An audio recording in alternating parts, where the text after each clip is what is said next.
नमस्कार। आज हम जानेंगे 53वें श्लोक का अर्थ। श्लोक 53।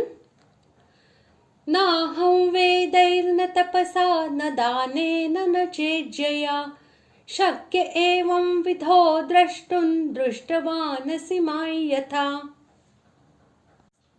श्लोक का अर्थ, जिस प्रकार तुमने मुझको देखा है, इस प्रकार चतुर्भुज रूप वाला मैं न वेदों से, न तप से, न दान से और न यज्ञ से ही देखा जा सकता हूं। कर्मों को भगवान के अर्पण करना अनन्य भक्ति का एक अंग है। 55वें श्लोक में अनन्य भक्ति का वर्णन करते हुए भगवान ने स्वयं मत कर्म कृत यानी मेरे लिए कर्म करने वाला इस पद का प्रयोग किया है और 54वें श्लोक में यह स्पष्ट घोषणा की है कि अनन्य भक्ति के द्वारा मेरे इस स्वरूप को देखना, जानना और प्राप्त करना संभव है।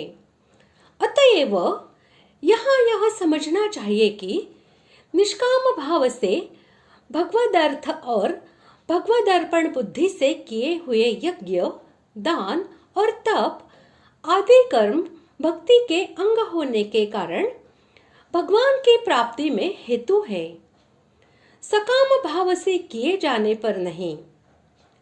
अभिप्राय यह है कि उपर्युक्त यज्ञादि क्रियाएं भगवान का दर्शन कराने में स्वभाव से समर्थ नहीं है। भगवान के दर्शन तो प्रेम पूर्वक भगवान के शरण होकर निष्काम भाव से कर्म करने पर भगवत कृपा से ही होते हैं।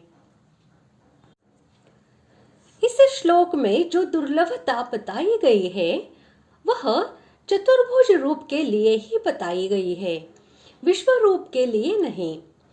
अगर इसको विश्व रूप के लिए ही मान लिया जाए तो पुनरुक्ति दोष आ जाएगा, क्योंकि पहले 48वें श्लोक में विश्व रूप की दुर्लभता बताई जा चुकी है।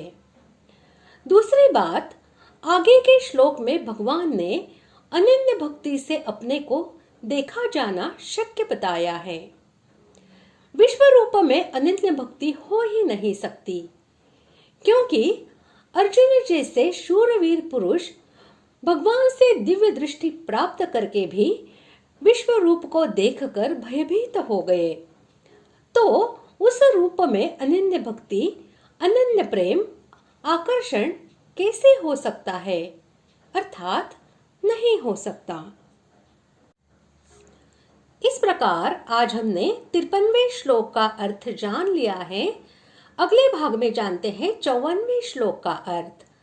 धन्यवाद।